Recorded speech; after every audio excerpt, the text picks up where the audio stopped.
சிவம் என்ற சொல்லுக்கு மங்களம் தருபவர்னு பொருள். எந்த அளவிற்கு சிவசிவா என்ற நாமத்தை நாம் உச்சரிக்கிறோமோ அந்த அளவிற்கு நம்முடைய வாழ்க்கையில நன்மை கைகூடும்.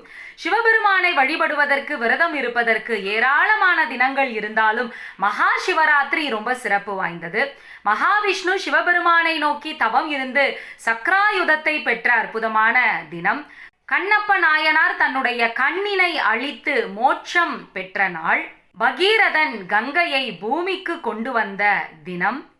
மகாவிஷ்ணு லக்ஷ்மி தேவியை கரம் பிடித்த அற்புதமான நாள். பிரம்மதேவர் கலைகளின் அரசியான சரஸ்வதி தேவியை கரம் பிடித்த நாள். சிவபெருமான் தன்னுடைய பக்தனான மார்க்கண்டேயனுக்காக யமதர்மனை உதைத்தருளிய நாள். இப்படி ஏராளமான சிறப்புகள் இருக்கக்கூடிய இந்த மகா சிவராத்திரி அன்னைக்கு நாம விரதம் இருந்து சிவபெருமானை வழிபடுகின்ற பொழுது நாம் கேட்டதெல்லாம் நமக்கு கிடைக்கும்.